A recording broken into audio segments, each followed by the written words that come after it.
Pumped up first. Yes, yes, yes, yes. Gonna get the energy up.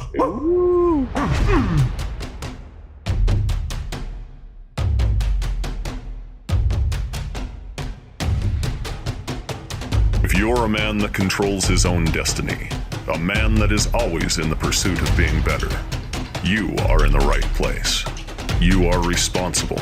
You are strong. You are a leader. You are a force for good. Gentlemen, you are the Alpha, and this is the Alpha Quorum. So before I do a coaching session, that's what I'll do. I'll go into the back room, just get myself all pumped. And then I'll come out nice and relaxed. But the energy is high. You've never seen a person of tremendous influence who didn't have some sense of control over their energy. The most influential people in your life have carried themselves with unmistakable vitality and positivity. Those high-value qualities are generated in our minds and our bodies. An alpha is a man of energy. If his mission is to have life, create life in himself and others, and preserve life, he must be focused on the needs of his body and use it as a machine that helps him deliver high-level power into his daily life and share contagious power with those in his influence. How a man manages the care of his physical machine is a predictor of his successes with everything and everyone with which he is involved. Welcome back to the Alpha Quorum Show. Brad Singletary here. You guys, I'm super excited today because of a few different things going on. Number one, this is only our second video session that we're going to attempt to put this together in video form. Also, our guest today, who's a special person to me, I'm going to introduce him more fully here in just a minute, but he is coming to us from Queensland, Australia today. We've known each other for about 25 years.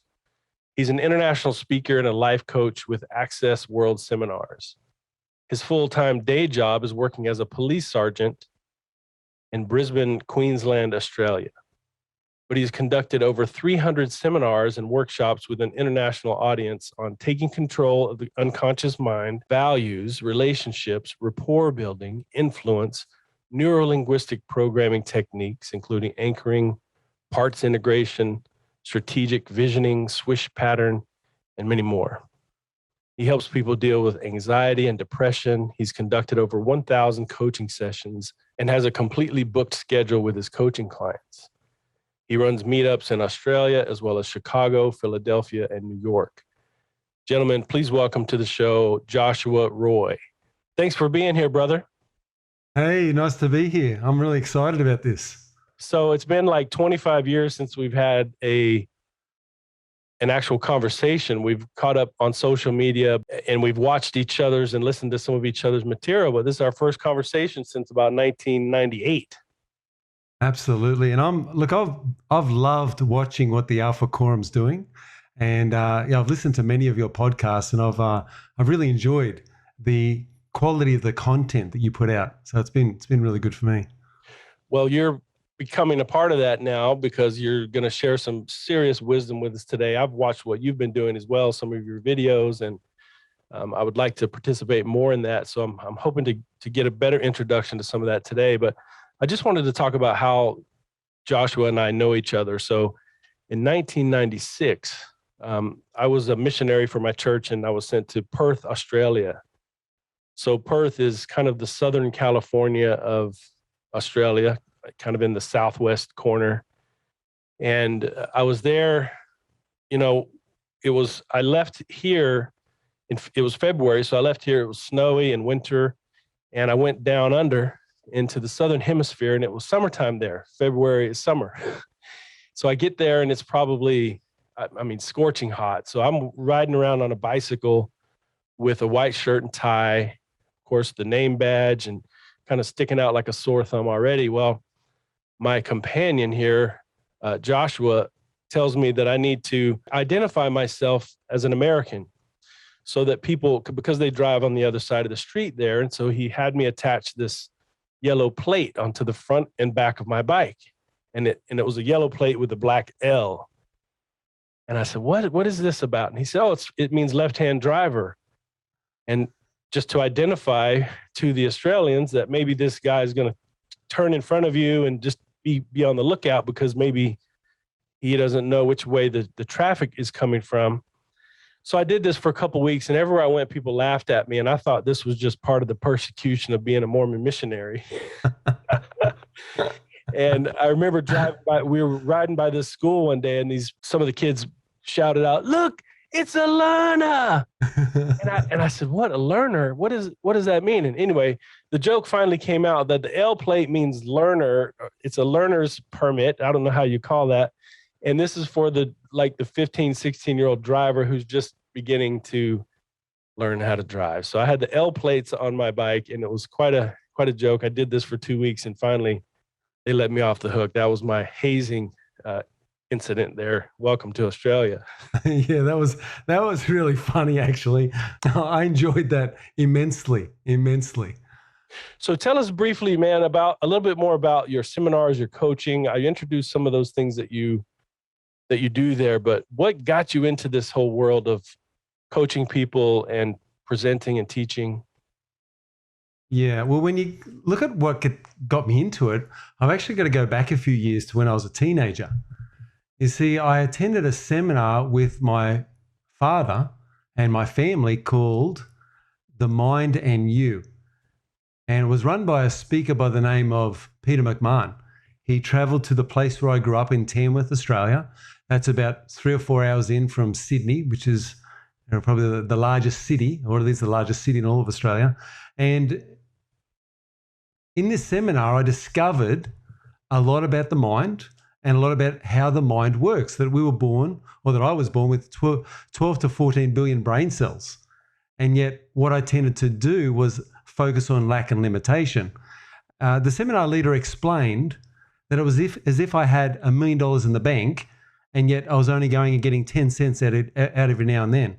It's like I had tables filled with mouth-watering succulent food, and all I was doing was picking up the scraps on the floor.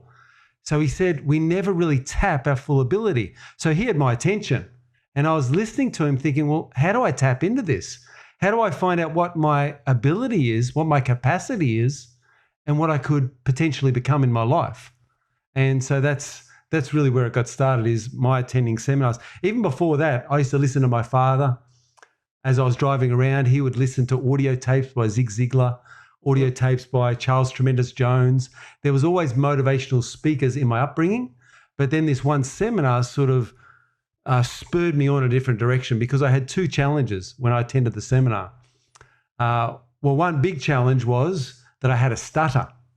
And I developed a stutter. And you actually reminded me of that today, because I didn't know that it was troubling me in 1990. When was it, 6 or 7 when we were together? Yeah. When we met, I think you had only been in Perth for a few months. By the time we left, though, that was completely pretty much gone. But I remembered that because I also had that challenge as a younger person. And so there was still some stuttering there when we first met. I learned about affirmations at this seminar that I went to. And I attended the seminar twice. It was a 4-day seminar. And after learning about affirmations, I started using the affirmation, I speak clearly and well. And I would say this in my mind. So every time before I was about to speak or say something, I would say in my mind, I speak clearly and well, just as a positive statement for myself. And then I would open up my mouth and I would stutter, particularly if there was a good-looking girl around or I was in a high-pressure situation. What I found, though, was the more I repeated those words, that affirmation, the more I was able to get change. The other thing that I had is I was actually doing karate at the time. And after that seminar, attending that seminar a couple of times, I ended up becoming the Australian karate champion. So I wouldn't say it was a challenge, but I was pushing myself, but not really excelling to the level that I could. And after this seminar, I started unlocking parts of my mind and also parts of my body, because we know that there's a mind-body connection. They're inseparably connected. It's a symbiont system, mind and body, mind, spirit, body, soul. It's all one. And when we understand that it works together, the mind controls what the body does. And so I was able to get the right mindset to then become the Australian karate champion. So that was a really big achievement. So those are the two things: overcoming stutter, becoming an Australian karate champion. You talk a lot about self-sabotage. What's that about? Why do we sabotage ourselves, and how can we kind of work through that habit? So self-sabotage is a big one. A lot of the reason why we have self-sabotage comes back to one idea. And Brad, you'd know about this, having studied psychology. You'd know about cognitive dissonance. Cognitive dissonance is that desire that we have to be consistent. And the 4 areas of consistency that I think about are your words, your intentions, your desires, and your behaviors or your actions. So when you think about it, the dissonance comes into place where our words and our actions are disconnected. Maybe our intentions, our desires, there's a disconnect there.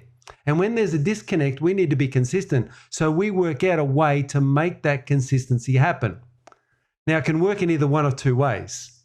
We either change our perception of ourselves, we often lower that perception, and that helps to reduce the dissonance. The other thing that we do is we change our behavior. And if we can change our behavior, then that also reduces that dissonance. So what we've got is we've got this dissonance that needs to be reduced, and we can only do it in one of 2 ways. We either change our perception or we change our procedure. They're the only 2 things we have control over. Does that make sense? Yeah. So if we're not aligned, that's where the sabotage comes from, because we know we're a little bit disconnected from what we really think and feel. We're not behaving that way. Correct. We're not allowed. And a lot of the reason why this comes about is because of low self-esteem, or because we've gone through a situation that's really tough. And what's happened is our feelings about ourselves have been reduced. And so when that happens, then we settle in another place. We need to be consistent. And so when it comes to self-sabotage, if you find yourself succeeding or doing well, and yet you've got this feeling about yourself that's less than positive, then you will sabotage yourself to bring your behavior back down to where you should be, to where you feel as though it belongs. And, there's a imposter syndrome we can talk about, whereas you feel like, I'm only in this situation, I'm basically making it up. And what's going to happen when people find out the real me? It's smoke and mirrors. What happens when they see the real me, see that I'm just an imposter here, see that I'm just making it up as I go along? And what we'll do is sabotage ourselves before somebody else says or does something that causes us to fall from grace. Wow, that you've already taught me some things here, man. That's great. So we have to align our behavior with our beliefs. We've got to maybe change our beliefs about ourselves. Is that what you're saying? There's 2 ways to do it. You either go one or the other. A lot of people get stuck in this thing of shame and guilt. Particularly like you and myself with religious backgrounds. When you're raised in a certain religion, you can take on everything that you hear as the gospel truth. And when you do that, then you see how far or how disaligned you are with that. Now, a lot of people don't realize or recognize what's shame and what's guilt. Because guilt is actually okay. Guilt can be a very positive thing. It can actually help us to change and do good. But shame's never good. Shame is never good. It's always going to put us in a hole and leave us there. So energy, the topic tonight, we're doing a series on the red 9, and the one that we're talking about tonight is energy. And I wanted to focus on this one. So under the red 9, we talk about, he sustains vitality and positivity. That's what an alpha does. He burns premium fuel. He's intentional about food and water, vigorously active, uses supplements and medication or medical treatments judiciously, his proper rest. He's free from addiction. And he creates positive energy with his thoughts, words, and movements. And I have to tell you that when I wrote these things down, when I talk about movements and so forth, well, this entire category creates positive energy with thoughts, words, and movements. I thought of you. I thought of your work. And I believe in what you're doing. And so I just wanted to break some of this down tonight. First of all, what are some common things that drag men down with their energy? What bogs us down? I see this all the time in a counseling setting. I'm working with a couple, and maybe the wife says, he's just a fuddy-duddy. He's just boring. He's just kind of, he's just, there's not very much excitement, and he's just kind of lame. He doesn't have a lot Yeah. of energy. What drags us down? Oh, look, I think it all comes down to the negative thoughts and feelings we have about ourselves.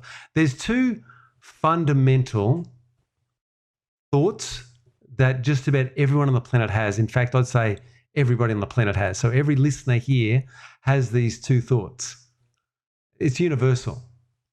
The first one is, I'm not enough.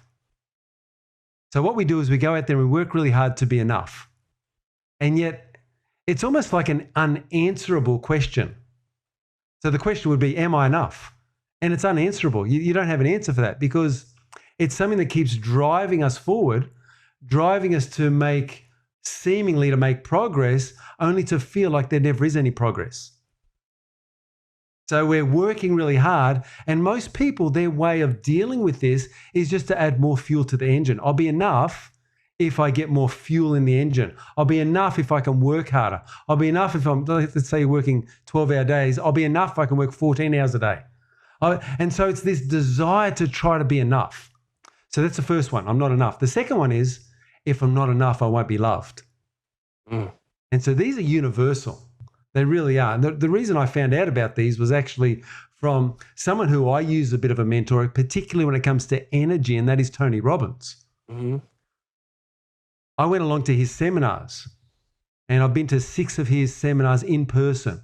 Wow. So with Tony. In fact, there was one that I went to, one of the seminars that I went to in Townsville, which is a city up in northern Queensland. And during the Date with Destiny, which is a 6-day seminar with Tony Robbins in person every day, I was actually able to speak with him for about 20 minutes. We had a conversation, Tony and I, about certain topics. It was quite fun, actually. A lot of entertainment there. I've actually got a recording of it. If you're interested, I can send you a copy of it and let you have a listen to it. Yes. So that was me and Tony going. But Tony is someone who is incredible when it comes to the level of energy he puts out. As you know, when he does his seminars and workshops, he exudes energy. And he does it for day after, like he does it for 14 days straight is what he used to do. In his younger days. He was just an incredible machine.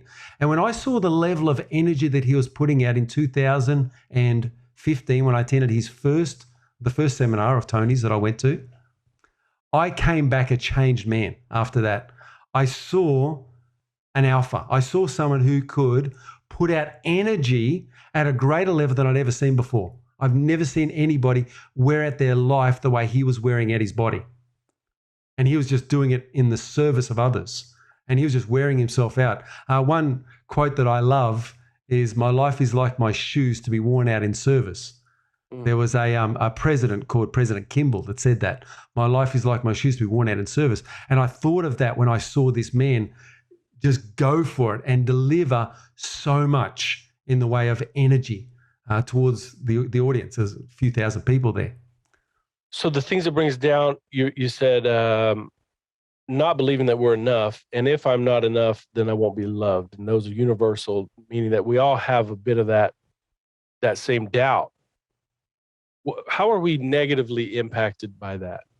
What happens when we walk around feeling like we're not enough and that we're not worthy of love because we're not enough? So your thoughts have a direct impact on your emotions.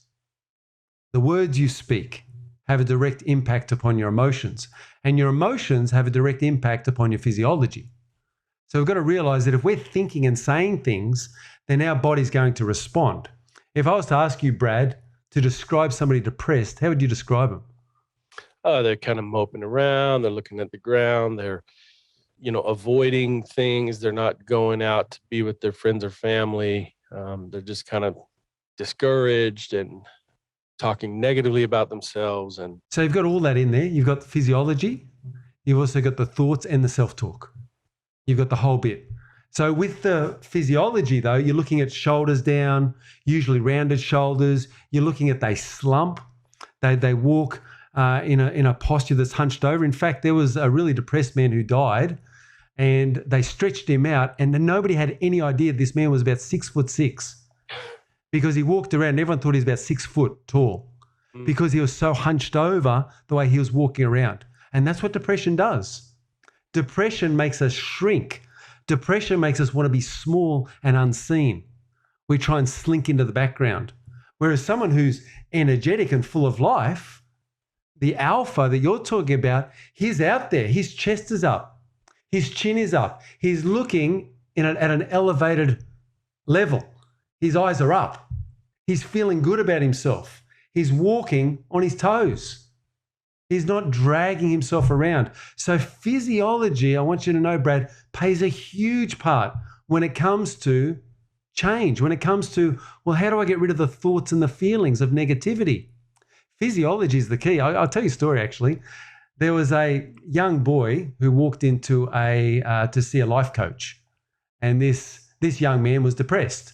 And his mother said, what do I do with him? He's depressed. Now, he walked in, he had goth makeup on, and he was hunched over. His body was hunched over. He was looking down at his toes, just like you described. Anyway, the physician just walked over to him, put one hand on the square of his back, the other hand on his chest, and lifted him up straight. And suddenly he started laughing. And he let him go, and he flopped forward again. No laughter, no smiling, nothing. So he thought, that's odd. So he picked him up again, a second time. He said, that's how you walk. And suddenly he started laughing again. And he simply explained to the mother, teach him to walk properly. He's going to feel better. You see, your physiology has a direct impact upon your feelings. And then your emotions affect your thinking. So if you're really going to change this around, the reason why, or one of the reasons, is we've got into habits of being lazy with the way that we walk, the way that we move. And the more lazy we get and the more things become routine, the more our mood can be lowered. We can start thinking to ourselves, we're not getting anywhere. Start feeling bad about ourselves. These thoughts, I'm not good enough. If I'm not enough, I won't be loved.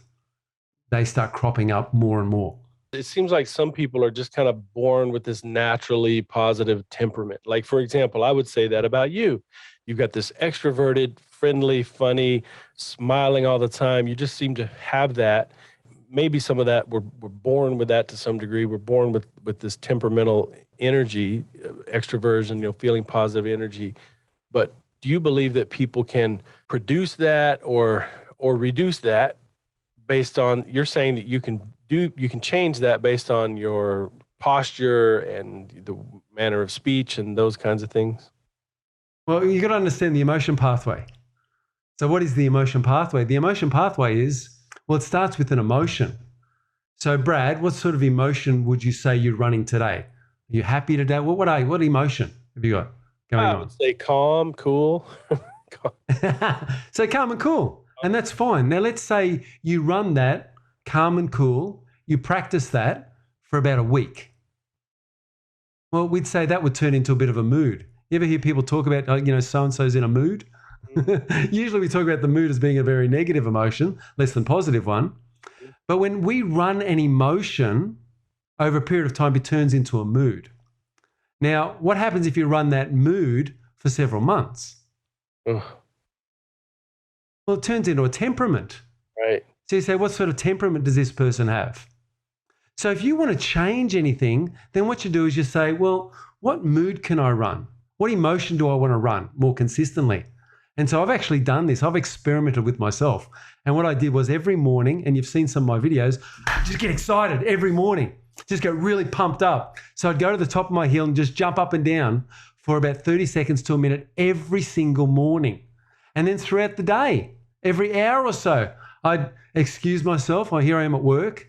So I'd slink off to the bathroom, look around, make sure no one's there because you don't want to come across weird, even though I'm a bit different, unique. And then I just get pumped. I just jump up and down a few times. I'd do something to get energy moving through my body, coursing through my body.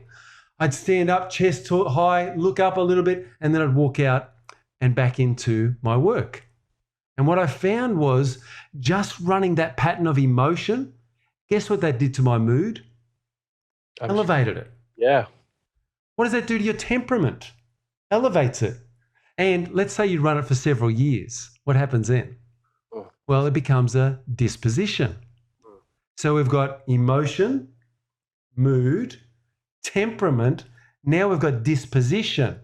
And that becomes like a new personality or a new personal reality. So if you want to change your personal reality, you've got to start now with asking yourself the question, what emotion am I going to practice? Because I want to turn that emotion into a mood and that mood into a temper. And you get the idea.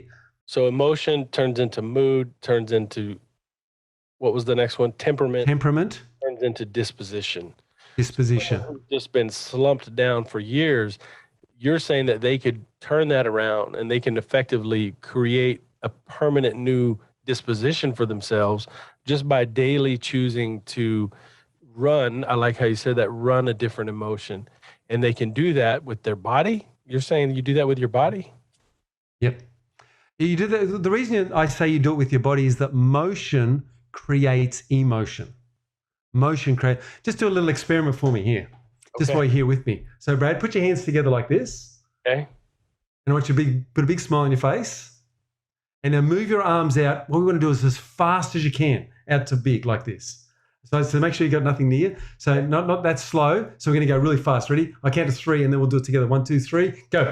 Like this. And big smile. Now do it again. 1, 2, 3, fast. Now just notice, just by creating a little bit of motion with your body, what happens? What happens physiologically to you? Yeah, I feel a little spark, I feel a little buzz, a little pump happen. That's all energy. So inside our brain, we've got inside the hypothalamus in the brain. I think of it like a pharmaceutical factory. That's what your brain is. It's a pharmaceutical factory. We've got legal drugs. We're legal drug dealers for ourselves because we've got these drugs in our brain. There's about 100 different chemicals. We know we've got dopamine and oxytocin and norepinephrine, which is adrenaline. And you've also got serotonin, endorphins, all these other. So we've got all these chemicals. How do we access them? Well, we access them through our thoughts. But how do we get our thoughts to the place where we can access them? We use our body. And this is why people become addicted to gyms. Because they go to the gym and they push them weights or they go for that run. They're moving their body. And when you move your body, those chemicals are released. The natural chemicals come into your life. That makes you feel good, makes you feel euphoric. What we're doing is we're hacking that by simply moving with speed, with power, and we're practicing releasing these chemicals in our mind anytime we choose. And you can just choose it. I also use NLP to do that because in NLP, there's a thing called a state elicitation script. Say it again. A state elicitation script. Okay. So a state elicitation script is simply, you would ask the person, in fact, let's do it with you, Brad. Sure. So just close your eyes for a moment and think about a time in your life where you were completely confident. Think about a specific time. Go back to that time. See what you saw, hear what you heard, and feel the feelings of confidence in your body right now. Go ahead and feel those feelings.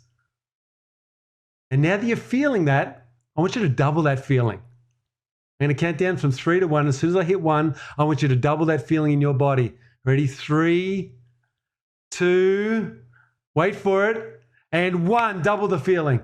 That's it. That's it. I saw it on your face. I saw that little smile. You felt that. Okay, so come back to me now. So just explain to me, what did you just feel then? Just power. I felt this rush of energy. I just felt like my heart was beating, but not in some nervous way, just with like powerful, confident energy. Yeah, so that was just, and what was the memory that you had? I was giving a speech. I hadn't had an opportunity in this certain realm that I belong to. I hadn't had an opportunity to speak for 10 or 11 years. And this wasn't that long ago. And I had an opportunity to stand up and share. And I was given the freedom to take whatever time that I needed to take during this talk. And I had prepared well. I had prepared this with my heart and soul. And I knew that I could deliver it with some power. I showed up and it was just one of the highlights of my life. And I hate to say that because it was kind of in a service type situation. Wasn't a professional engagement, but I showed up. I actually recorded this thing. I knew that I was prepared and had a powerful delivery, and just it was a highlight for me. That's beautiful. I love that. What's great about that is you've now gone into the past and accessed an emotion, and you've brought that emotion into the present. Now, the beautiful thing about coaching, the coaching that I do, is we can take that emotion, put it anywhere. We can put it into the present. We can put it out in the future. You can imagine that something's going to happen in the future, and you take that emotion from the past and you drop it out into the future. And what's going to happen when you've got that emotion out in the future? When you show up to that event, that's going to be there to greet you. It's as if your mind's preparing for this eventual outcome. And that's where it gets exciting, is that everything that you've ever experienced, this is how powerful and awesome the mind and body is. Every emotion you've ever experienced, you can experience again. They've even discovered that people who take drugs and use drugs, who have a full sensory experience as a result of this drug that they've used, they can actually go back using regression techniques and they can experience that same effect as if they've taken the drug again, because your mind records everything that you've ever been through. Now, if left to its own devices, what do we tend to ruminate on? What do we tend to read? Is it the positive stuff, or is it, let me ask you, is it the negative stuff? The fearful, harmful, negative things. Yeah, for sure. That's it. So if we're going to change that around, we need to take active control about what emotions of the past that we're bringing into the present. Now, any of the listeners out there who are depressed or have any negative emotions going on, any fear that's going on, you've got to ask yourself this: what are you reinforcing in your life? Are you reinforcing good things, or are you reinforcing the negative? And if left to its own device, that's what your mind will do, because the mind, as we know, it's designed for survival. It's not designed to make you happy. So what it does, it looks for what's wrong and is happy when that doesn't happen, when it doesn't happen again. That's why we have panic attacks out in the future, because the nervous system is responding to a trigger that we've got from the past. It's now in the future. That trigger occurs. It could be a person, could be a place, could be a situation, could be a tiger we've met in the past. Like, let's say I'm in Africa and I go into a safari and I go outside the enclosure and suddenly I meet a tiger. So I'm faced with this tiger that could eat me. So I go into panic, right? We know about the fight-flight response. We know fight, flight, rest, and digest. We know that they're the response that we have. We have the parasympathetic, which is the sympathetic, and then the parasympathetic, which is the calm, the relaxed. So we go off into this sympathetic state. So suddenly we panic, and the blood, as we know, rushes from the major muscle groups and it goes to the major organs and the major muscle groups. So that's why a person's face can look drained, because you don't need blood in your face. You don't need to think, you just need to act. So you need blood in your muscles and you need blood in your major organs. Okay, and you're ready for fight, flight. Now let's say that the security was there, he stepped out with a rifle, suddenly the tiger runs away. You're now safe, but you've had an experience. You've had fear run through your body. Now, several years later, maybe he goes back to the States, he gets married, has a couple of children, and they're going to the zoo. Nice fun day at the zoo. And they go and see the giraffe and the elephant, and all is fine. And then they walk around to the tiger enclosure. And as soon as he sees the tiger, what happens? That panic hits again. The heart starts to palpate. What's going on? He knows he's safe because there's a mesh wire there. He knows the tiger can't get to him. Why is he going through that? That's your unconscious mind keeping you safe. That's a threat. That's survival. And that's why people have panic attacks. It's a rather simplistic way of explaining it, but that's what happens. So you go through a situation in your past, your nervous system holds on to it, you ruminate it on it enough so that you know that this response equals survival, then you use that with painstaking regularity in your future. And what we've got to do is we've got to go back to that first event and we've got to make it so that your unconscious mind understands that you're safe. And if you're safe, you don't need to have panic attacks in the future. Yeah, you're saying going back to the original, the original Yes. trouble that you experienced and reinterpret that, or what are you doing with that memory? Yes. Yeah. So it's reinterpreting in a way, Brad, that the unconscious mind understands. You see, you can't use words to do it. We'd like to, because if we could just talk our way through it, everything would be fine. But talking, words, language, that's neocortex functioning. Whereas what we're dealing with is emotion, and we're dealing with the fight-flight response. So we're dealing with the limbic system, which is the home of the emotions, and we're dealing with the reptilian complex, which is the lizard brain. And the lizard brain is the most powerful brain of all. But the lizard brain doesn't understand words and language. So now we've got to work out, how do we explain this in a way that the lizard understands, that we can then make the change, make the shift. So there's no longer that fear and panic there.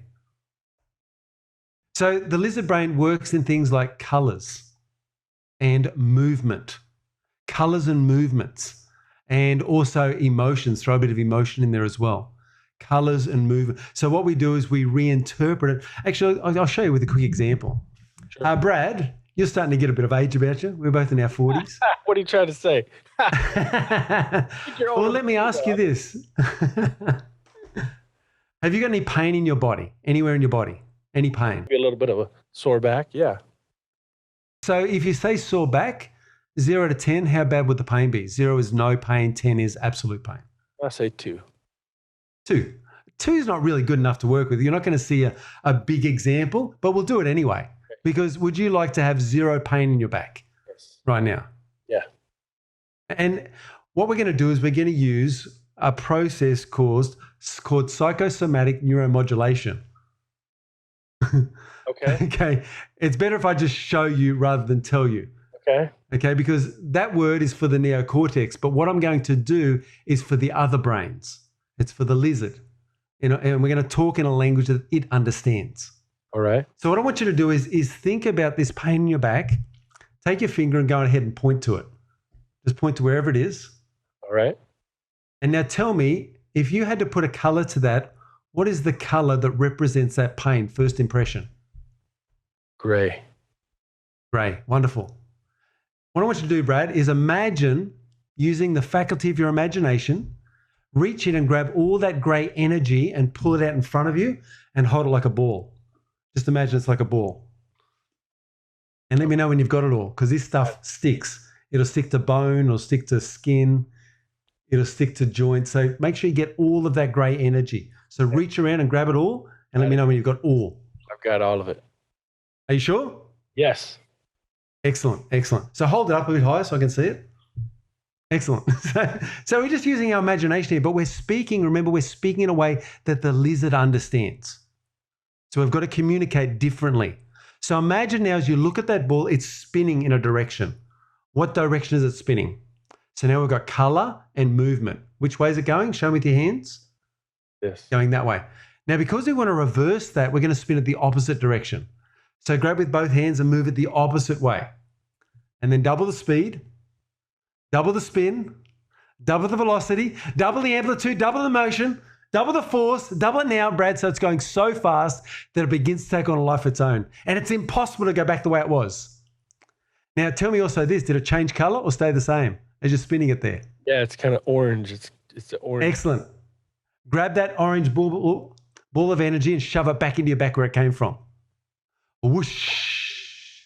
And just to allow that new signal to move all throughout your mind and all throughout your body. Circling with every breath that you take, with every beat of your heart. Just allow it to keep circulating on the inside in that same motion on the inside of your body. And tell me, how do you feel?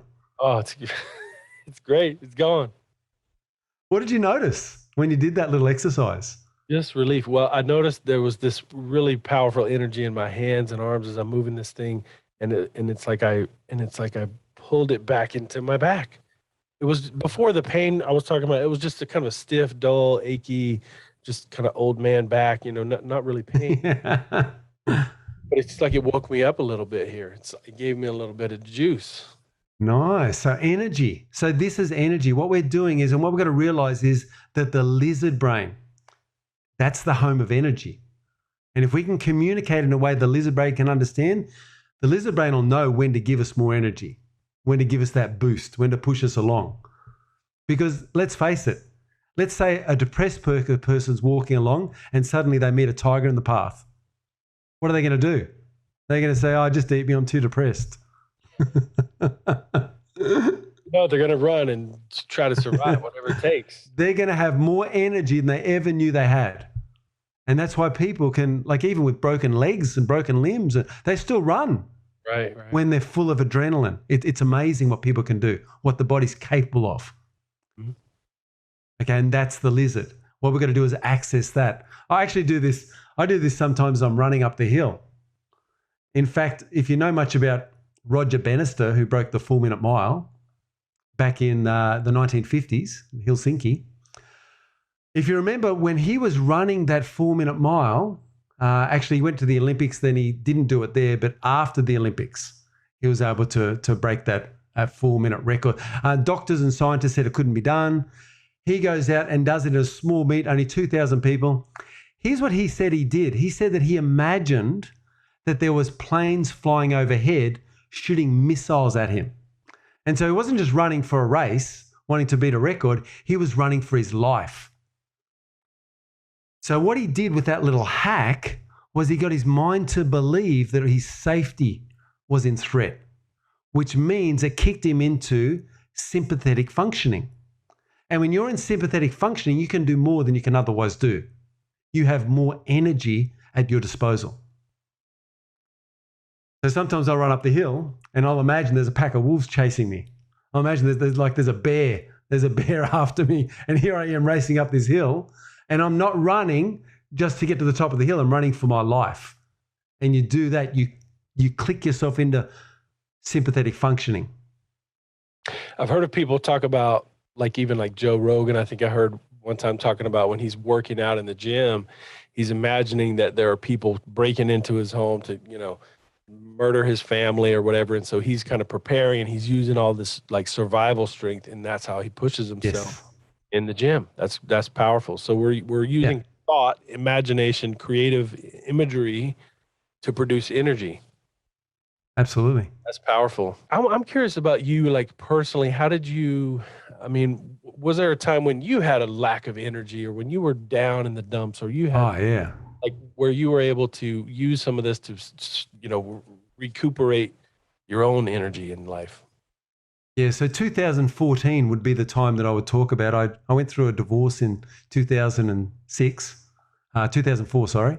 I remarried in 2006. But then in 2014, my 3 teenage children went to go visit with their mother and they didn't come back. And not only didn't they come back, I was taken through court. I had domestic violence charges thrown at me, all sorts of things. I went through absolute hell. So as you know, I'm a police officer, so they took my firearm off me, thinking that I was going to go and, murder my ex or something, which wasn't ever going to happen. I had no idea that this was happening. And it was just insane to me. And so for the children's protection, she felt the need to keep them from me. And it actually disrupted our relationship, mine and the children.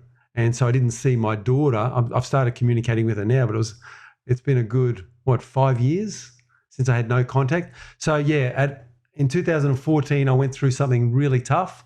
I went through a total rejection of 3 children, and it left me feeling very low, very flat.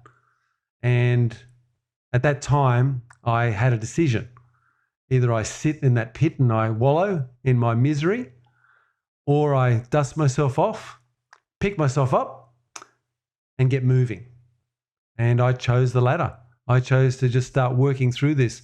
And it was hell, let me tell you, for about 3 years, from 2014 to 2017. And it was torturous. It was difficult, but I kept moving. In fact, during that period of time, I got myself into the best physical shape of my life because I used all that pain as energy. I used it in a positive way. And you can use it in a positive and negative way. That's what you can do with energy. And even negative energy, you can use that. And that's what I was using. And in 2017, I remember when it happened, I walked out into the woods behind my house. I lived near a nature strip. And I walked out there and I remember I screamed my heart out for about 20 minutes, just letting out all of that negative energy about my ex-wife, about the children, about the situation I'd gone through. And I remember I yelled, and something happened during that moment. And they actually have therapies like this now. They have yelling therapy where you go into the woods and you just let it all out. It's actually quite funny. But what happened was it actually worked, and I came back in and there was no more pain, and there hasn't been any pain since. That's fascinating to me, how we can store up and just kind of this energy gets trapped, but by externalizing it, you're talking about this explosive, this violent voice that you're out there. I can just picture you on the mountainside or in the nature out among the trees, and you're just screaming, and you're saying for 20 minutes, that's a lot of expression. And I love a lot of energy. Expression, X means out and to press means to push. So this is pushing out this negative energy. And I'm guessing earlier you talked about the thought that I'm not good enough, and if I'm not good enough, I won't be loved. That's a universal belief that must have seriously been triggered during this time. Your own children are avoiding you and kind of pulling back and refusing to spend time with you. That had to be one of the worst experiences of your life. It wasn't just pulling back. It was total rejection and a total like there was no contact. So I've gone from being the major parent, I had 8 days of custody every fortnight, to suddenly 0 the next week. And not only that, then I had courts chasing me. I had to go and defend myself. I had to defend myself against all of these false charges and accusations that came my direction. I tell you what, Brad, it was a dark time, and it was hard because that's not me. And I'm thinking, how can somebody even say these things? Like, this is incredible to me. And it just blew me away. It knocked me for six that somebody would even go and say those things. You talked about, you could either sit in your pit. I love that. I'm stealing that little phrase. But there must have been, you said you kept pushing through, but there must have been a short period of time where you sit in the pit. Did it disable you for a few days, a week, a month? I mean, was there something? Absolutely. Yeah, absolutely. For several months straight afterwards, my wife and I we were gobsmacked, because not only were they taken away, that's what I feel, but also with the accusations in the court and the things that were happening in the police, because I'm a member of the police service. So they went and took my gun and locked it away for fear that I'd retaliate or do something, which just none of that is me.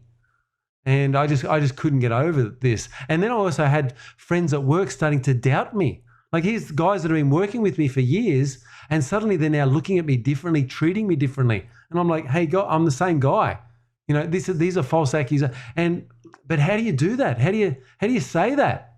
It had to let it run its course, and it had to go through the system, and it took months to go through it. So yeah, there was some long conversations, my wife and I. But my wife, beautiful woman, Rebecca is her name, and she just loves me. She stood by my side. She trusted me and believed me with everything that I said. She knew that it was that we had possession of the truth, and that these accusations were lies.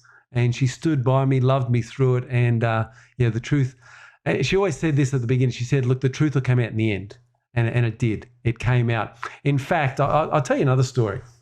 When they first left and went to stay with their mum, as you know, I'm someone who believes in the power of prayer, and someone who is Christian in my beliefs.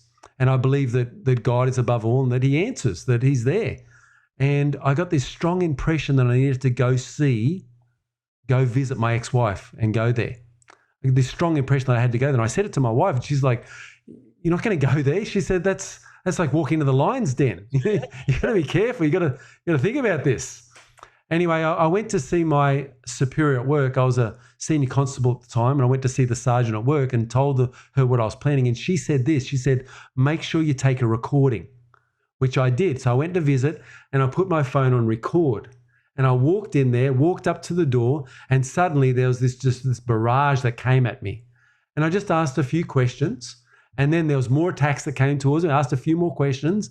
And eventually they shouted at me. My ex came out, shouted at me. I was speaking to her mother most of the time. She shouted at me to leave, and I left.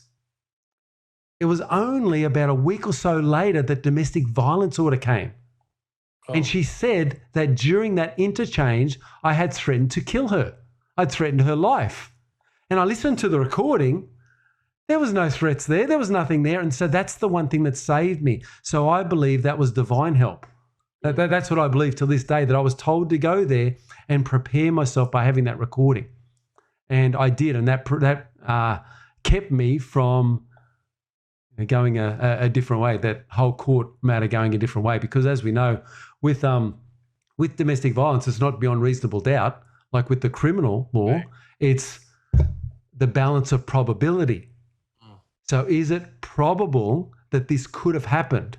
And if you look at me, I'm someone who's big and strong and whatever else. Absolutely, it's probable.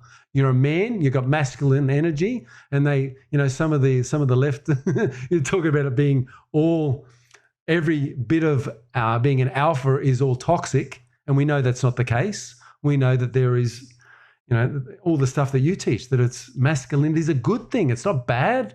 It's wonderful. We need that masculinity. It's good, but it's often not appreciated and not accepted for what it is. Interesting move you made there we talk a lot about, tribe and using a quorum or a group of people or advisors or mentors to make good decisions. And you did that when you said you went to the sergeant and you told him your plan, asked for some input, and that became one of the saving, things that happened, is that you had some, a wise person who was kind of disconnected from the situation, who gave you some counsel, and you followed that, and that saved you, and even maybe provided some real benefit to you later. That particular sergeant, just so it was a woman. So that particular sergeant was a woman. Wow. Yeah, which was great. Yeah. All right. So that you can get that wisdom from anywhere. Absolutely. So I want to get back to energy. So we've talked about thoughts. Talk about words. Like, how can our words, you've talked about imagery, this creative, imagining that can happen. How do our words affect how we feel and our physiology and our energy? The first place I'd go with this question would be to questions. Okay. Because we're constantly asking questions of ourselves. We constantly do it, consciously and unconsciously. You see, you and I have two lots of thoughts: the thoughts you know about and the thoughts you don't know about. And what we're going to realize, it's not the thoughts you know about that cause the biggest problems in your life. It's the thoughts you don't know about. So what's happening below the surface? What are those thoughts that we're not aware of? Well, they're in the unconscious mind. However, what I've discovered is that when we say things consciously enough, it begins to trickle down into the unconscious. So if you've said things that are negative, less than positive, you've asked questions that are negative, like things like, why does this always happen to me? And what's wrong with me? You come up with answers to express those questions. But if you just flip those around and ask the polar opposite and say, what's right with me? What's good about me? What can I appreciate about myself? You're going to get different answers. You're going to get more empowered answers. So the first thing I'd say is questions. And the other thing I'd say is, whatever you say, just realize that when you say it, you can't take it back. It's out there. It's been done. It's passed through your lips, hopefully from the heart to the lips and then out, or it could just be lip service. So it's passing from the lips. But eventually what you say impacts not only you, but those around you who may hear what you're saying.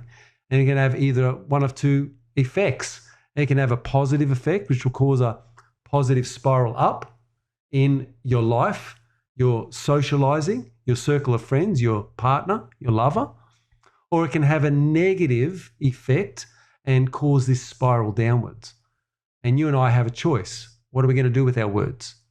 Are we going to use them in positive ways? Are we going to empower ourselves by asking better questions and by speaking in more positive ways? Or are we going to do the reverse?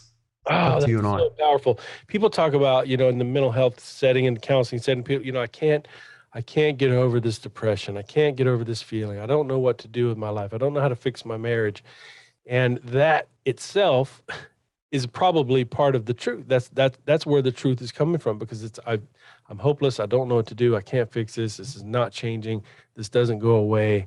And I love what you said there about whatever you say. I just read a book recently, and in one of the last episodes, we talked about this, the topic of like secular spirituality. And I've read a few different things where it talks about, even if you don't believe in a deity or whatever, the idea of prayer, especially vocal prayer, that's nothing more than affirmation and trying to kind of hack this system. And so if you are praying for something, even if you're praying to the man in the mirror, even if you're praying to your own psyche, even if you're but to speak the thing that you want to happen, what we say is what we get.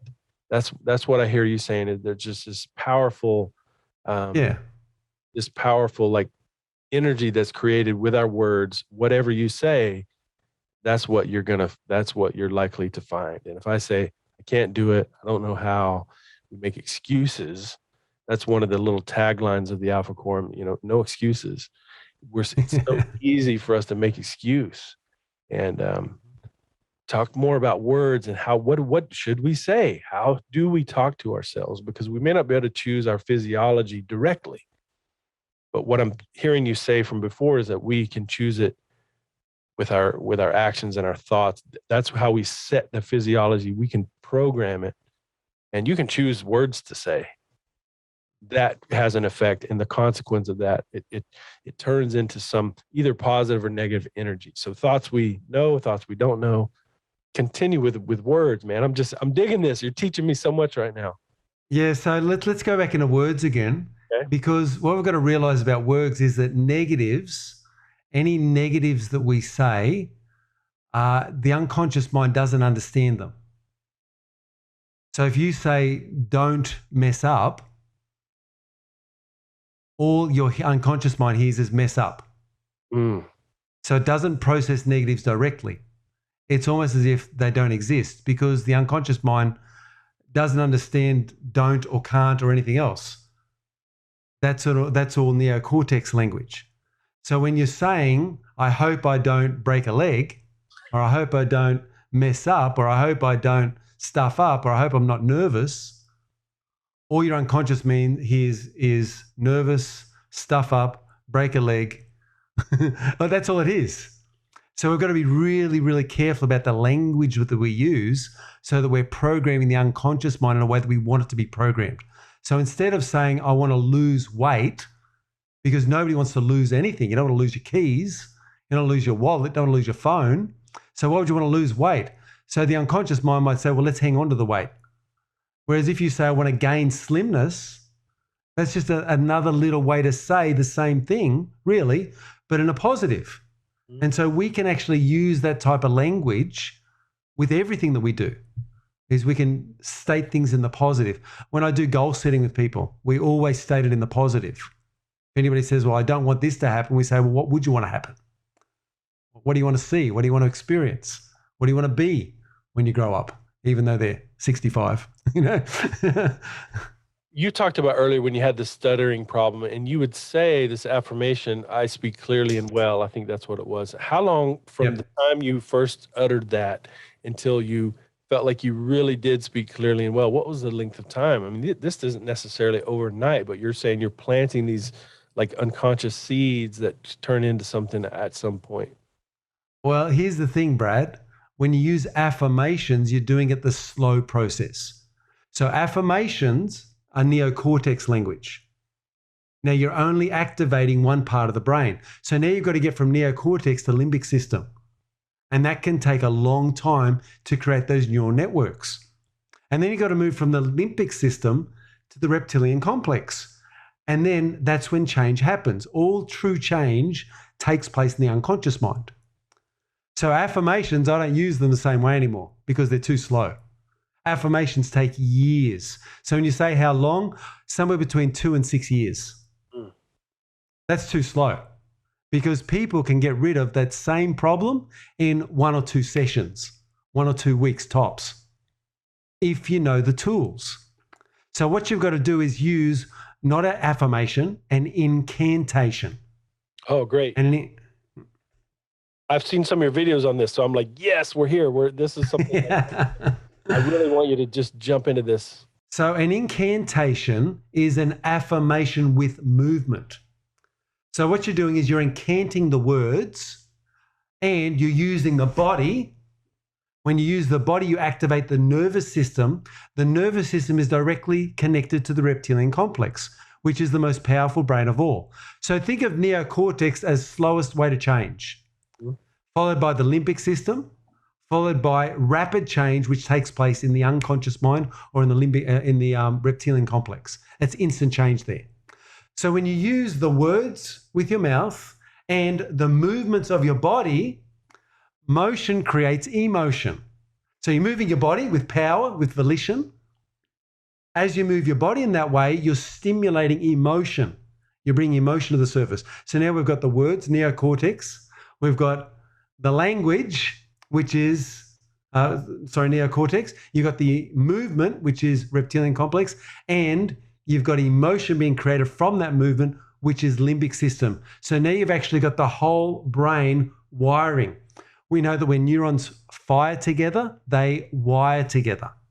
And that's how we create new synapses or new connections, neurological connections, just by simply getting all three parts of the brain, all three brains to talk to each other. That makes sense? Yes, it does. I'm fascinated. So what does this look like? I mean, I've seen some of your videos. I've seen you on the video, and some people might think it's silly. I thought it was silly when I first saw it. When I saw, and I actually learnt this directly from the big man, Tony Robbins. He talked about incantations, and I went home and started practicing them for myself, and I practiced them consistently for over 4 years. And I'll tell you, first of all, the benefit of it. The main benefit of it, you know that little voice in your head that sometimes tells you you're not good enough, tells you you're an idiot, give up, that says all those things? Well, after about 3 to 5 months of incantations every day, that voice went away, like completely gone. Never had that happen before. Now it comes back occasionally, but only when I need something. And most often it's positive. So if you want to get rid of that negative self-talk, that self-talk that says you can't do it, or you're not enough, or if you're not enough, you won't be loved, anything that says you're an idiot, what if people find out? If you want to get rid of that, incantations are the way to do it. So I'll show you what it looks like. Okay. I'll do an incantation, one that I do. I'll do my first one. Is here it goes. So I, Josh, see, hear, feel, and know the purpose of my life is to inspire with love, with power, with authority, and reduce suffering for myself and others. So what you're using is very big movements. And the bigger the movements, the more you're activating, like I said, the body, which the nervous system is directly connected to the reptile. So we're activating that part of the brain. So I could say another one. I, Josh, see, hear, feel, and know that I am joy. I am love. I'm compassion. I'm intelligence. I'm faith and courage. I'm happiness. I'm achievement. I'm success. I'm gratitude and I'm honesty. And I'm respectful of others, especially the women of this world. So those are my values in order. So I'll go through them quickly again. So I, Josh, see, hear, feel, and know that I am joy. I am love. I'm compassion. I'm intelligence. I'm faith and courage. I'm happiness. I'm achievement. I'm success. I'm gratitude. And I'm respectful of others, especially the women of this world. So those are my 10 core values in order, from joy to respect all the way through. There you go. So I incant that. Wow. So this is you outdoors. This is in your garage. What does this happen? You go up on the Believe it or not, like, you know that I'm in the police service. I've had police rock up at my house before because I've incanted, and people are thinking that I'm yelling at my wife or something. Yeah. So I've actually had them turn up thinking there was domestic violence occurring at the house, which doesn't look good considering my past and those past accusations. It doesn't look good. But I tell you, this was all part of the healing process for me. It was saying, I need to get back on top. I need to feel good about myself again. I've been in this pit of despair. How do I build myself up? And this was one of those key elements. Now, and it's fast. When you start doing this, you change quickly, much more quickly than affirmations. Much more quickly. Actually, I learned about some of this stuff when I was there in Australia, but seeing, like, the rugby teams, like the All Blacks, and they would do this this haka. The haka. Yeah, and it's just this war ritual kind of dance, this preparation. And I have to believe that this stuff is ancient. This isn't, Tony Robbins didn't make this stuff up. This probably has existed, and he's tapped into it and, found that the power of this and why this works. But even playing football and throughout my life in my younger years, there were these things that we would do, and the whole team is, to begin the practice, to begin the warm up, and we're just clapping like this, and it just becomes this, and there's this rah stuff or whatever, but it's powerful. One of the things that got me into this field was I was in probably a psychology 101 class, and I went to one of the professors and said, hey, I'm on the football team here, and I'm curious about how psychology can help me. And he shared some things about imagery and these different things, and he talked about movements. And he said, you ever seen these guys on TV, these athletes, you watch them on TV during the game and they're walking around like this? And I was like, yeah, I know exactly the movement. And he said, just do that for a minute. And so I started to do that. And he said, do you feel that little change? You feel that little buzz? You're just kind of going, yeah, I'm ready, And then he said, do this. He said, look at the ground and do this.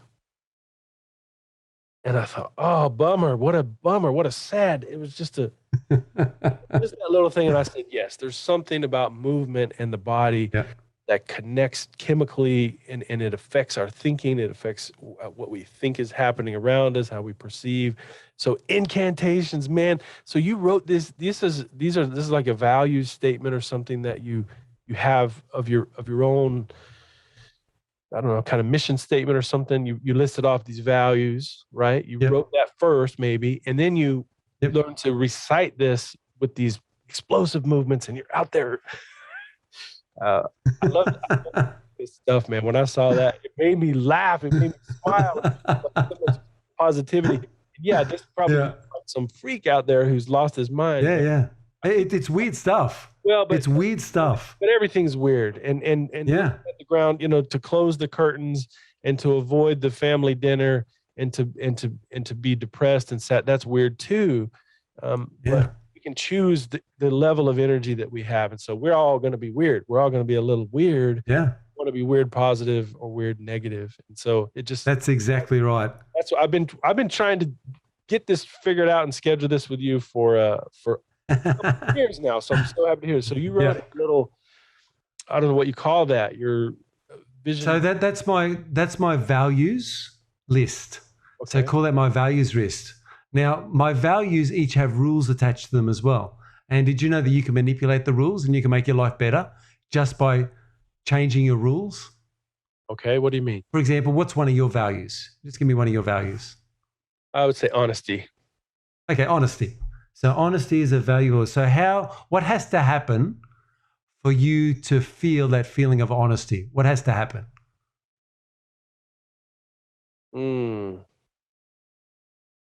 I guess I have to be aware of what the truth is. I have to be aware of what is the honest, truth, the honest way, awareness. Okay. Anything else? I have to do honesty. I mean, if I'm going to feel that, I have to be doing that. I guess I have to tell. So you need to be aware of honesty. You need to do honesty. Is there anything else in order to feel honest? You have to be aware of it and you have to do honesty. So in order for you to feel honest, you have to be aware of what honesty is and you have to do it. Now, what if there was an easier way to feel honest, to meet that value? Like a really easy way. A lot of the times what people do is they have values that are really hard to meet because of the rules they set up. For example, in fact, I'll give you another one, love. Okay. What has to happen in your life for you to know that you're loved? Like what does your wife, what do your children have to do? What all the things have to happen? Say nice things. They've got to look out for me. They've got to kind of anticipate my needs and come through with it and bring me what I want, make things. There's a lot. So with a value like that, when you say there's a lot, what we do unconsciously is we add all of those things together in one. So they've got to meet not just one of those things, not just look out for me and say nice things to me and, do things for me, but they've got to do it all. And if you only get one portion of that, you don't feel loved until you get it all.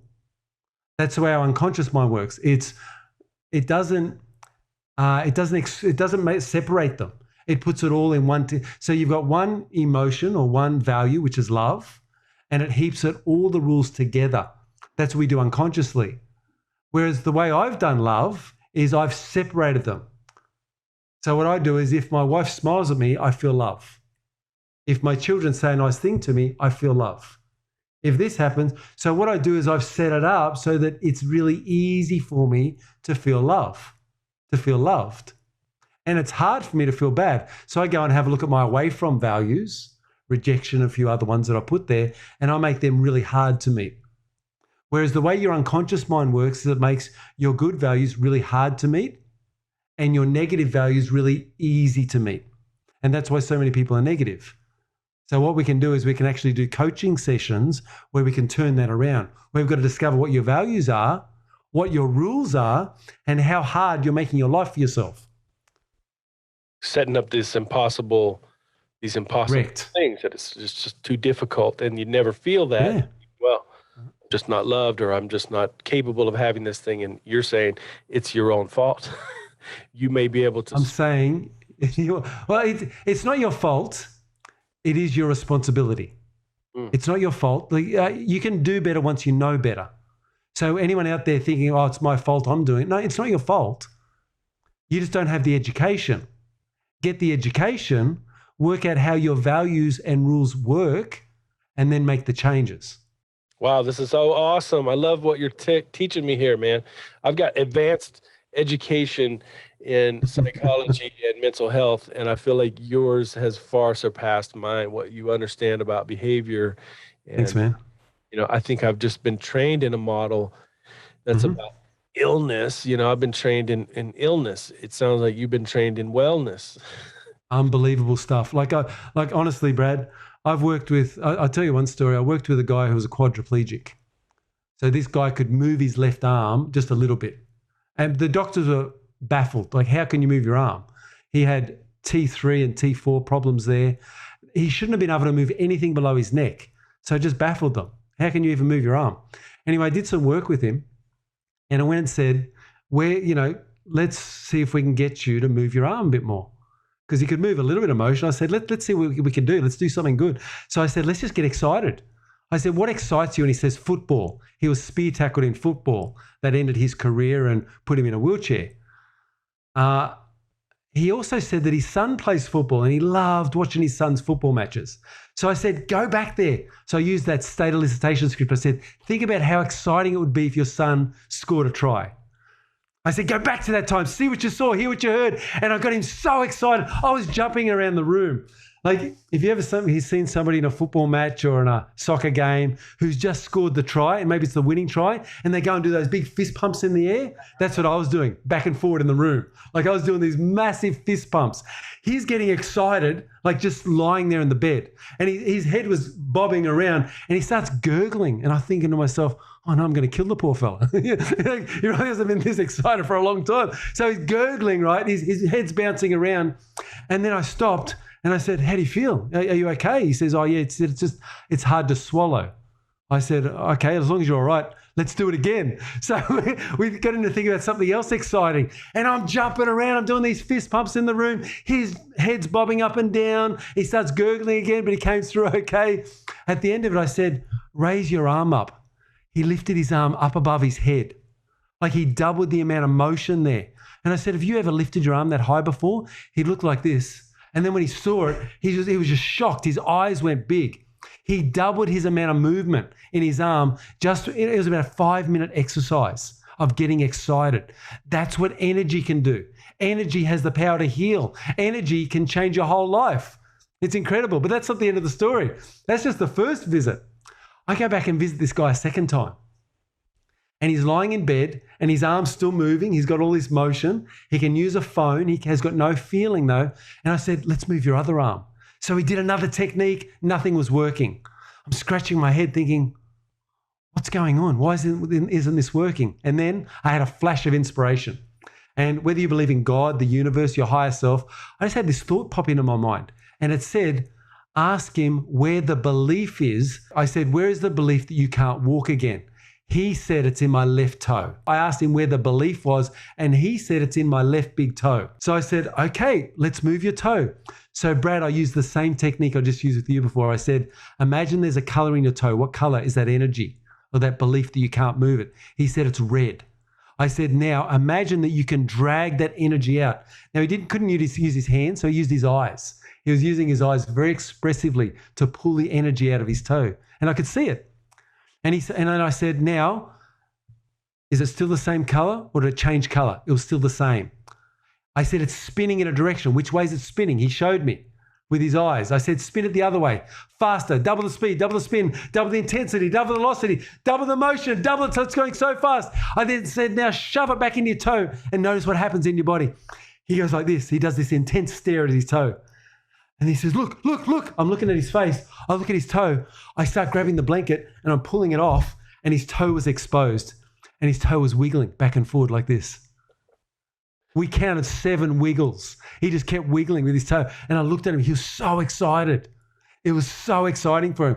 This guy's a quadriplegic. You can't move your toe. There's no signal. He hadn't moved his toe since the injury 10 years earlier. And here he was wiggling his toe.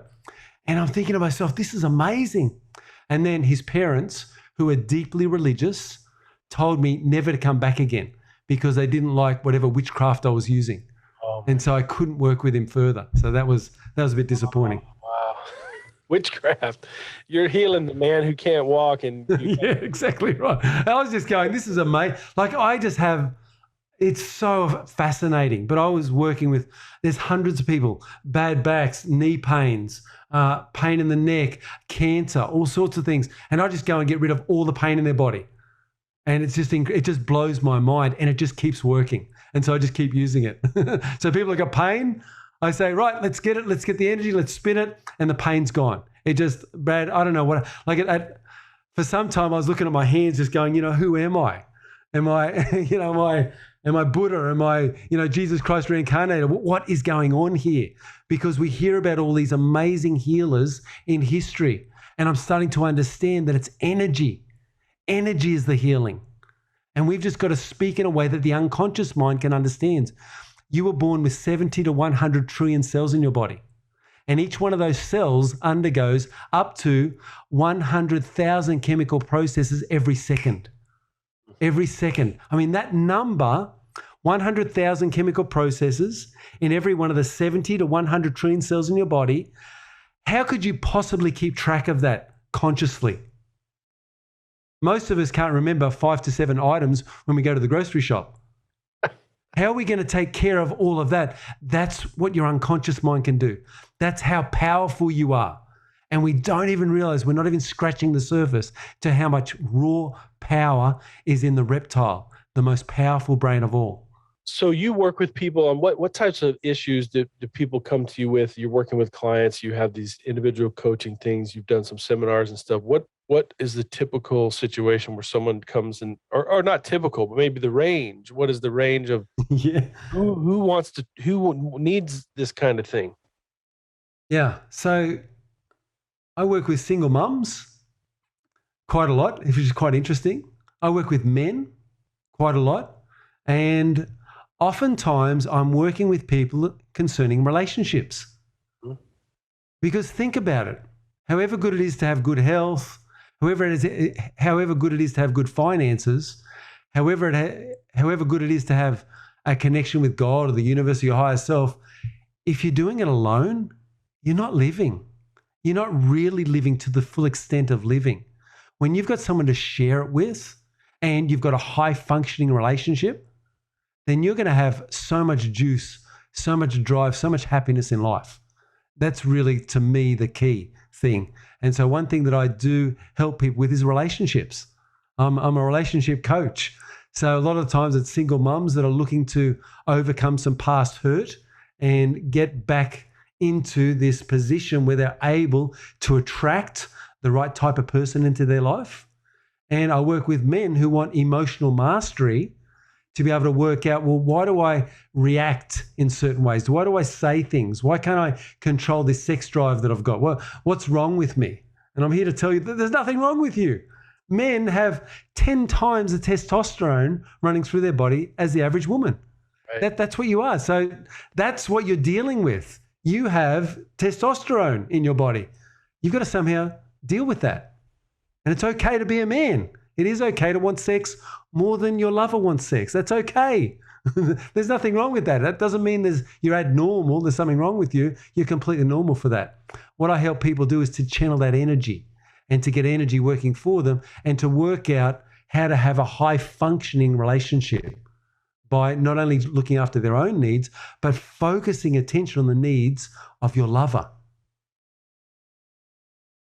Man, so this is not only about like individual performance or personal success in life. This also, the things that you teach and being able to master energy affects your relationships. Of course it does. You bring yourself to the relationship, and it has to, you have to have some control of that. Maybe especially in relationships, we can fumble through a job or a situation where it's alone. We have to be, accountable for some productivity or some task in our job. But man, the highest level of negativity comes in life through relationships. That's where we feel like a failure. That's where you talked about the imposter syndrome. That's where we feel like we can't proceed or progress in life. And this all has to do with the ability that we have or the inability to control our energy. Yes, and channel it. And we can use that sexual energy in a very productive and positive way. We're able to channel that. We're able to master it. And that's exciting when we're able to do that. And it's okay. And that's the first thing that I tell men is it's okay. There's nothing wrong with you. You are who you are, and that's okay. Wherever you are at a starting point, you've got to get rid of this shame in your life. You see, guilt says I did something wrong. Shame is I am wrong. There's something fundamentally wrong with me. I'm a mistake. That's the difference. So in one, you're looking at the behavior that you do. That's what guilt is. You're looking at your own behavior, and you may feel guilty about some of that, and that's okay. But when you start feeling shame, that means that you're wrong. You're bad. You've been made or created to be a mistake. And so we've really got to get away from that. And so what I do is I tell people that you're perfect just the way you are. You're perfect. You don't have to change anything. You're perfect just the way you are and just the way you aren't. That's also something that NLP taught me. NLP says you're okay. You don't need to be fixed. Everything's fine. Would you like a different quality of life? Would you like different outcomes? We can certainly help with that. NLP, neuro-linguistic programming, is that correct? Yes, NLP, neuro-linguistic programming. So think about neuro as being the brain, the neurons in the brains, and we know that they're connected through axons. Neurological pathways connect many neurons together. And we know that when habits are formed, we get a myelin sheath that wraps around it, which causes the signal or the electricity to run through the mind 100 times faster. That's why addictions are so hard to get rid of. So when you've got an addiction, that means you've got a fully myelinated pathway in your brain that leads you to the addiction. Fully myelinated means that the signal in that part of your brain travels 100 times faster than a new thought or a new signal would travel. Now, that's difficult to change, but we can do it. We can change and break addictions. Man, you're talking about such high level stuff. I mean, I had no idea probably how poor my own level of energy is, and I've just been 3 weeks now without energy drinks. I was drinking 5 Monster Energy. I don't know if you have that brand there, but it's like a Red Bull, or I don't know what they have there in Australia, but 5 of these a day. I would wake up in the morning and I was grouchy and grumpy until I had, 135 milligrams of caffeine. or 140 milligrams of caffeine. And then I would do that 5 times a day. And I did that since 2009. Wow. And I'm sure That's so bad for you. terrible consequences. But, so I've just been drinking water, nothing but water for the last 21 days. Today's the 21st. So November 1st, I stopped. And I think I myself have kind of simplified what all goes into our energy levels. I mean, it's not just about physical health. You're talking about the connection between, body and mind and spirit, your words, the way that the things that you imagine, movements, and we're not talking exercise movements. We're talking about movements that tap into that lizard brain. You guys, we're talking about this because men must be better. Our attitude, our actions, our attributes must be stronger. We have so much work to do. And people all around us are just desperate for us to be leaders. And that means the discipline and the ability to not be a victim of our circumstance, our bodies, our thoughts, or any condition that limits us. So there's so many things that drains our energy, and some of that can be controlled. We've outlined some things here that you can improve, ways that you can improve vitality and positive energy. In the future, we're going to have some other guests who are going to talk about physical activity, awareness of medical things, diet, and so forth. You guys, thank you for being with us. Please share our show with men in your life who could use a dose of some alpha in their life. Feel free to share your feedback and reach out to us on social media. I want to get back to you really quick, Josh, and ask how people can contact you. How do people find you or get in touch with you if they want to do some coaching or whatever? Many of our listeners are here in the States. We have some in Australia, all over the world, actually. But how do they find you? How can we link to you? I'm running free meetups pretty much every week. Okay. So in New York and also in Philadelphia and in Chicago, the meetup group is called Life Coaching and Neurological Repatterning. Life Coaching and Neurological Repatterning. And we'll get a link and we'll post some of that stuff in the show notes. These are virtual meetups. How does this look? So yeah, basically people come on, they Zoom in, and I do introduction meetings. And so just so you know, I'll run a 2-hour meeting and I'll do one today and one tomorrow on a totally different topic. So that's the sort of thing that I'll do. And I also do 4-hour webinars every month. They're paid webinars. And so my clients come along to those. And also I do life coaching. So I have individual clients. So I have individual clients. I have group coaching clients. I also have group webinars that I run and also have free webinars. So I'm very active and busy teaching this information because I think, and regardless of whether people come and participate with me in the paid webinars or do coaching with me, I love them to come and get the free stuff. And if you even like, I ask people, if you want me to, I'll send you out some of the recordings that I've got, because I've got heaps of recordings on so many different topics. And that's why I can speak the way I can on a vast number of topics, because I do have a lot of information in my mind.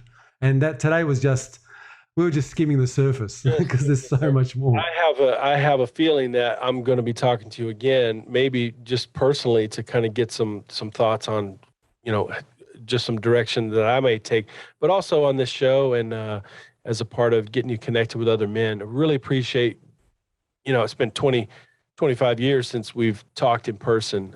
We once lived together. We were roommates for a month or so and had a friendship throughout our time there in Australia. And it's been, before even social media was invented, we had a friendship, and we live on the other side of the planet from each other. And here we are connecting in this beautiful way. And I'm just very thankful to have some of this knowledge and information that you shared today, man.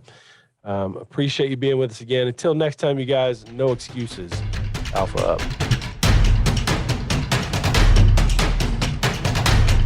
Gentlemen, you are the Alpha, and this is the Alpha Quorum.